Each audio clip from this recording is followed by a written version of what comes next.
Buenas tardes, amados hermanos, que el Señor les bendiga en esta hora. Vamos a comenzar con la enseñanza del día de hoy, ¿verdad? Recordándoles que estamos en esta tarde-noche con el segmento de los eslabones escondidos de la Biblia. Y estamos hablando acerca del libro de Esther, la reina Esther, ¿sí? También les recuerdo que estamos en la cuenta de Facebook y en la cuenta de YouTube para que nos sintonicen por medio de esas plataformas, ¿verdad? Y vean estos mensajes también y que las hagan virales, ¿verdad? Porque es muy importante darle estas maravillosas enseñanzas a otras personas, a sus familiares, a sus amigos, sobre todo esta historia de la reina Esther, que la verdad está hermosísima, como también vimos hace un tiempo, ¿verdad?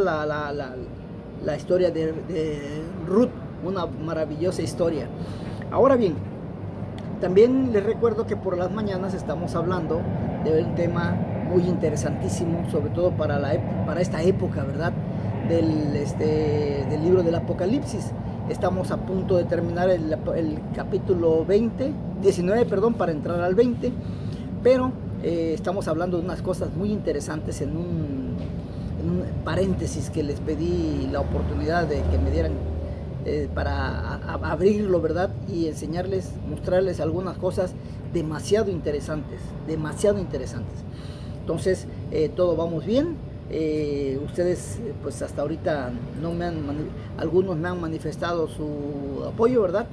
Su gusto, en gloria a Dios por ello. Aquellos que no, pues también gloria a Dios, porque pues me da la impresión de que los mensajes son correctos, sobre todo bajo el concepto de las Sagradas Escrituras, porque he visto, ¿verdad?, a través de las redes sociales, que cuando alguien predica y lo hace público, pues de repente viene una ola de comentarios, ¿verdad?, algunos un poquito fuertes, desagradables, ofensivos, quizá algunos, ¿verdad?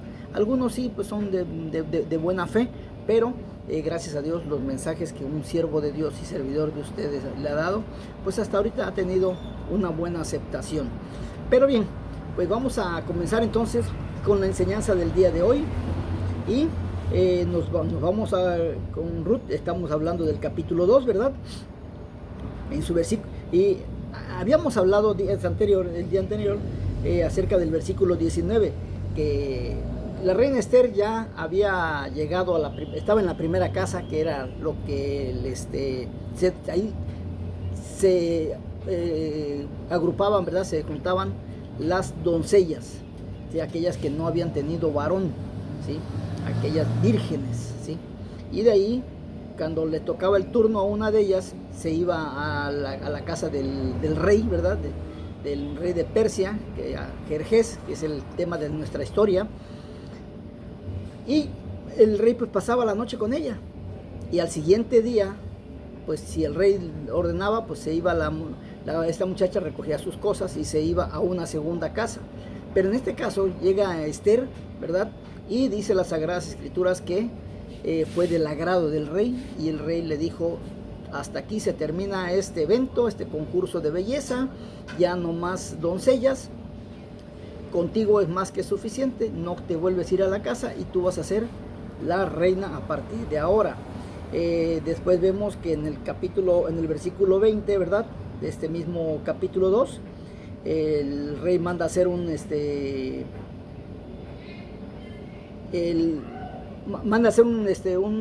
banquete para la reina, el banquete de la reina Esther, ¿sí?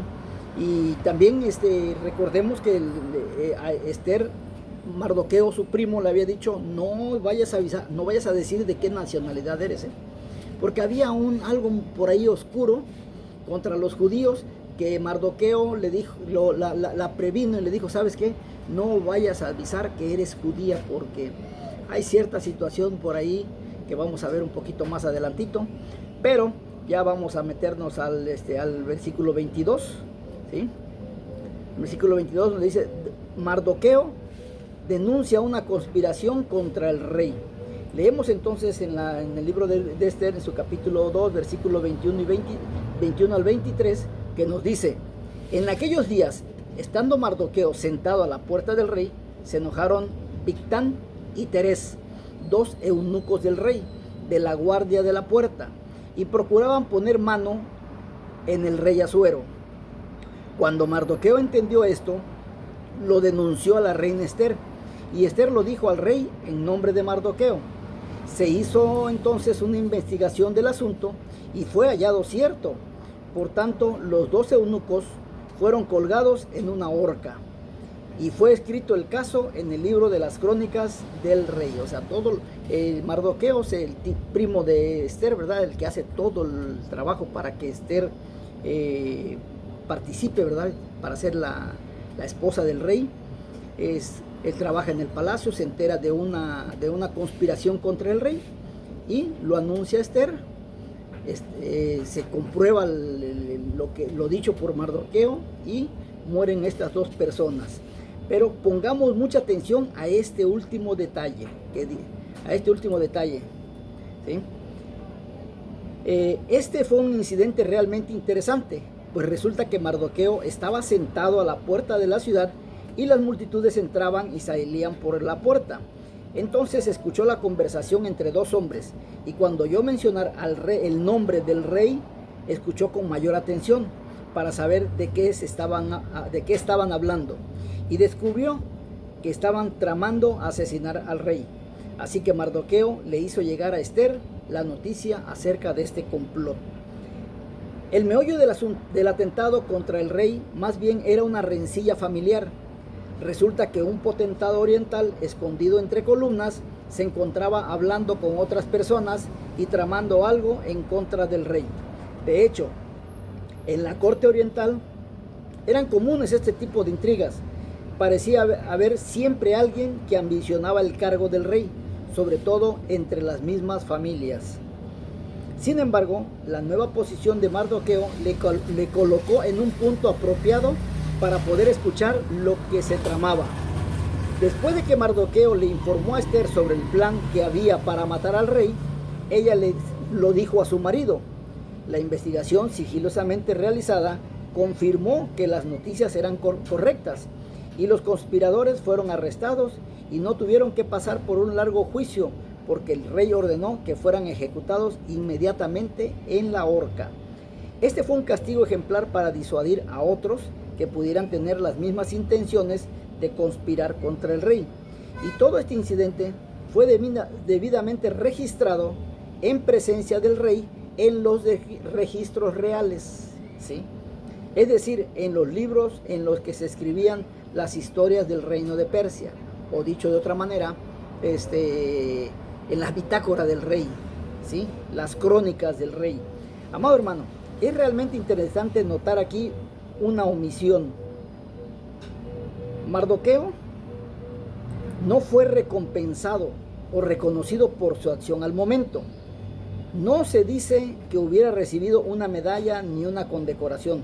Supongo que muchas veces le dio vueltas a este asunto preguntándose por qué había sido ignorado, pero tal y como lo veremos más adelante, al llegar al capítulo 6 del 1 al 3, hasta el mismo rey se sorprendería mucho de que el gesto de lealtad de Mardoqueo, que le había salvado la vida, no hubiera sido recompensado debidamente. Mardoqueo pues era el héroe anónimo, ¿verdad?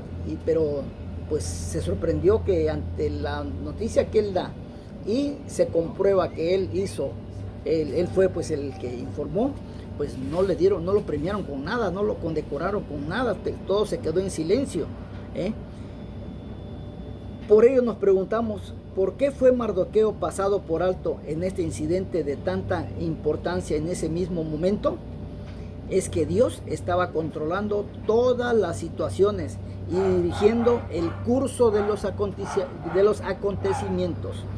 Con esto terminamos el capítulo 2, amados hermanos, y entramos al capítulo 3, que dice, Amán trama la destrucción de los judíos. Y aquí comienza la parte más sabrosa de este libro, ¿sí? El tema de este capítulo gira alrededor de Amán y el antisemitismo. Este es un capítulo que en la vida de un judío se ha duplicado muchas veces en la historia, pues cuando uno lo lee casi puede sustituir el nombre de Amán por el del faraón o por los de otros líderes que han tenido entre sus prioridades el promover el antisemitismo y tratar de desterrarlo del mundo. Y no pasemos por alto que desde que Israel se convirtió en una nación en la tierra de Egipto hasta el presente, nunca ha habido un periodo en el que no haya existido un movimiento en alguna parte del mundo para exterminarlos. El antisemitismo, semitismo es porque Sem, derivado de Sem, los semitas, ¿sí? Entonces, hasta hoy en día son odiados, ¿sí? Leamos el versículo 1 de este capítulo 3 que dice: después de estas cosas, el rey Asuero engrandeció a Amán, hijo de Hamedata Agageo, y lo honró y puso su silla sobre todos los príncipes que estaban con él. Escogió de entre los medos y persas un hombre de su entera confianza. Aquí tenemos a un hombre llamado Amán. Él fue uno de una larga lista que por mucho tiempo ha llevado a cabo una campaña de antisemitismo.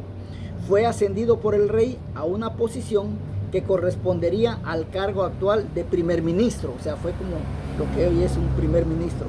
Era un descendiente de Agag, y si nos dirigimos a la primera carta de Samuel, capítulo 15, versículo 8, veremos que Agag era de la familia real de los amalecitas, y Saúl debió haber obedecido a Dios y destruido a los agageos.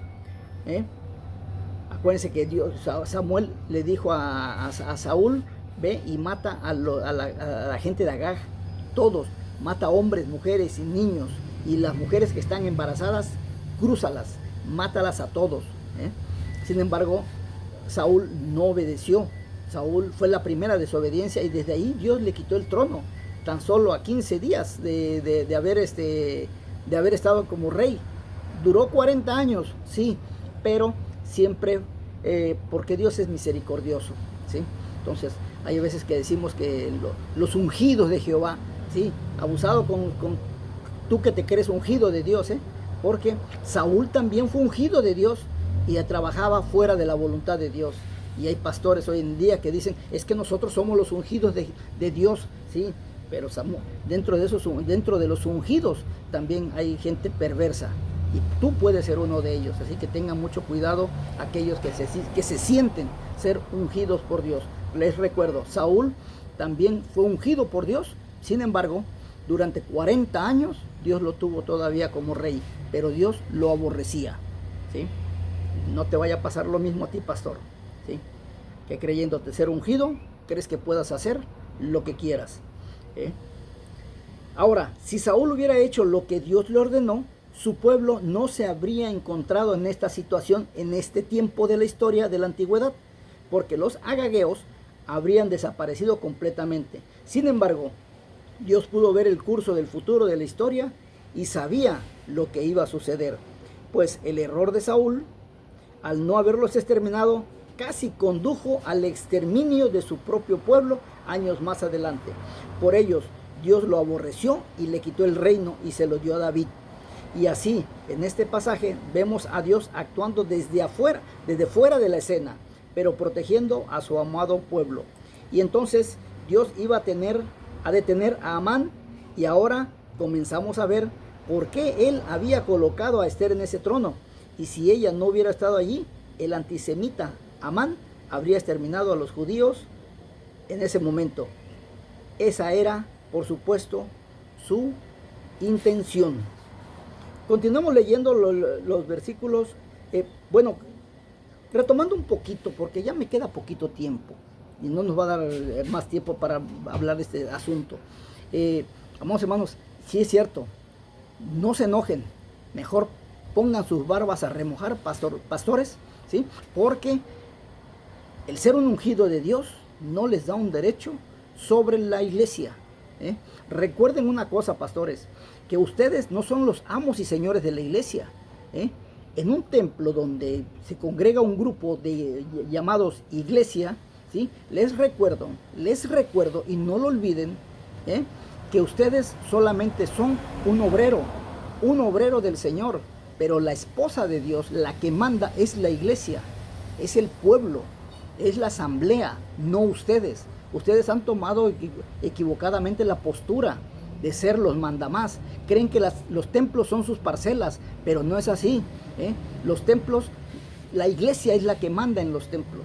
Desafortunadamente hay gente que tiene sus templos en sus propias casas y ahí pues quién puede decirles algo, ¿verdad? Correrlos, quitarlos. Si un pastor no sirve, debe de ser removido, simple y sencillamente, porque muchas veces no quieren trabajar, son unos holgazanes, son flojos, ¿sí? Mantenidos, ¿sí? Pero no buscan que la iglesia, así vayan 3, 4, 5 gentes, ellos son felices, de todos modos es su casa, ¿sí? Y en su casa mandan ellos. Entonces, no crean que por tener el ungimiento como pastores, por eso también tienen la unción de Dios. Sí la tienen, pero acuérdense de la historia de Saúl.